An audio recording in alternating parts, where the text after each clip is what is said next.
Latvians are not very good at making choices with things we do, but also how we use our voices, especially words. They cannot have an only meaning, so to add more meaning to them, we use GAN-GAN style.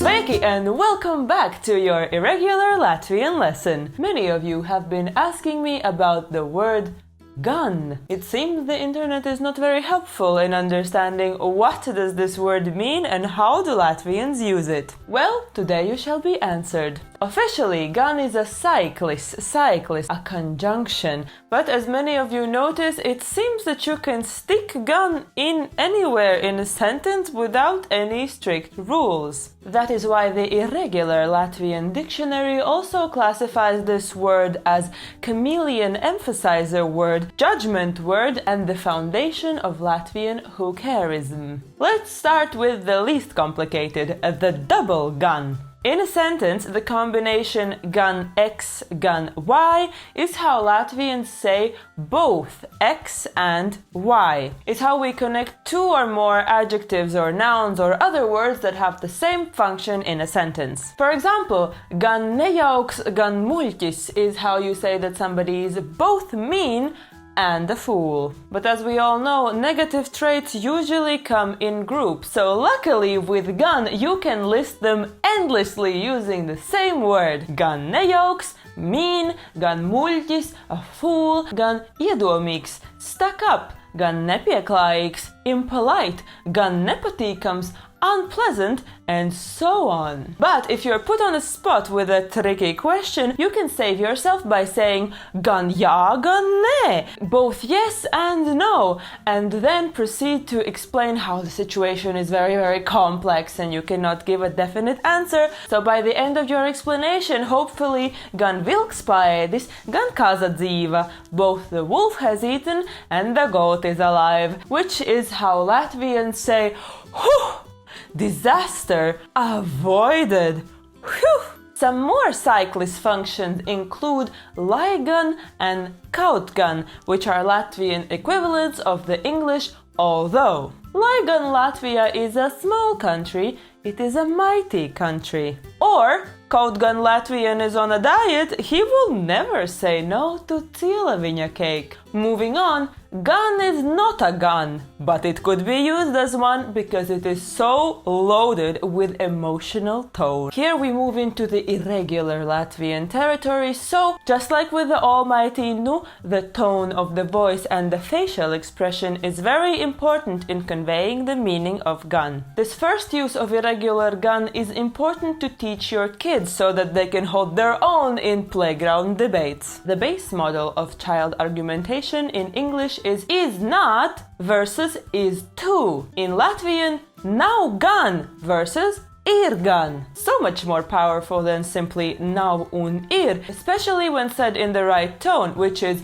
nav gan or ir gan. But of course, adults also do not shy away from the emotional power of the gun. In some cases, it works like a linguistic snap when you need to emphasize something that you did. For example, if your partner asks, "Did you buy the soap?" you can simply reply, "Jā, nopirku," yes, I bought it. But if your partner is passive-aggressive and says, "You probably didn't buy the soap, did you?" then you can say, "Nopirku gan," which means, I did buy it, and I don't appreciate that tone. You can also use gun when speaking to sound like you are more superior to others. In that case, instead of simply saying es domāju ka, which means I think that, you should say es gan domāju ka, which means I, unlike all of you, think that, and then proceed sounding very distinguished. Or you can use gun with laikam, probably, to make laikam gun, two words that are equal to the English surely and that you can use when making an accusation that is not necessarily based in fact, but you need to somehow make a little bit more believable. For example, when you don't win in hockey, you can say laikam gun, all of the referees have been bought. again. Or you can also use it to unwillingly admit that somebody was right. Laikam gan tev bija taisnība. Yes, probably you are right. But if on the receiving end of this half apology, then you can gloat by saying bija gan. Yes, I was right. In a similar tone, if žēl means sorry, then žēl gan means how unfortunate that you failed. In other cases, gan is like a tiny dose of judgment that you can slip into questions. You can say, vai vajadzētu piezvanīt vecmāmiņai? Should we call grandma? Or you can say, vai gan vajadzētu piezvanīt vecmāmiņai? Which means, should we? Should we really call grandma? And same for the reply. You can simply say, piezvani vecmāmiņai, which means, call grandma. Or you can say, piezvani gan vecmāmiņai, which means, you better call grandma, you heartless gargoyle. Similarly, if your mother says, izmazgā grīdu, pretty standard, she is giving you an order to mop the floor. But if she says, izmazgā gan grīdu, it means two things. First, surely you no longer live in the same house because her floor would never come to this sorry state. And two, she's genuinely curious about what color your floor was under all that dirt. And finally, the most famous combination of gan is with jau, which means already, and it is widely used in Latvian who-carism. A simple gan jau means don't worry, it will work out.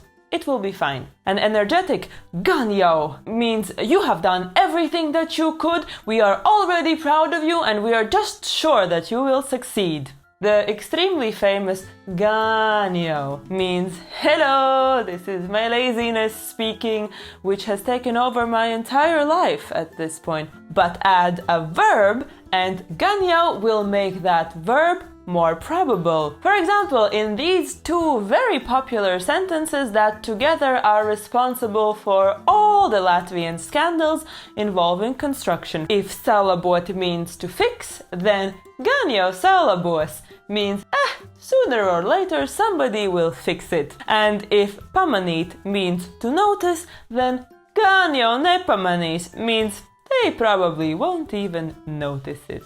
Add a nu and you get nu gan jau, which, if said like this, nu gan jau, it means, oh my god, stop talking about it, I cannot listen to this anymore, it will be fine, relax. Or nu gan jau, which means, we have done all we can, be it a little bit or a little bit less. Nothing to do, no point in worrying, it will hopefully work out, but let's go have a beer just in case to celebrate. Take off the jau and you get nu gan, which means, oh my god, I'm outraged. Add back the nu and you get nu jau gan, which means, you know that line to which people can be pushed? This is crossing it. Whew. And to finish, there is gan in some Latvian nouns, although most of them are not real salikteņi, so the role of the gan is not theoretical but purely associative for your vocabulary. Like in gandrīz, it sounds like gan plus drīz, which means soon, but actually gandrīz means almost. Or ganības, which means a pasture, and gans, which is a shepherd, but a female shepherd is gane, and not gana, because gana means enough, which could be part of the word gandarījums, which means satisfaction, but it could be split into gana darījums, roughly enough doingness. Un nu gana. Thank you very much for watching this irregular Latvian lesson on the word gan. I hope that from now on you will use the word more confidently and more often. Patreons for you right now is a special audio lesson with the word gan, looking at some more grammar of how to use it in a sentence. And thank you very much for supporting my channel. Write in the comments what your favorite expression with gan was, or try using it in a sentence. I would love to read your submissions. That's it for now, and I will see you soon, maybe. Bye!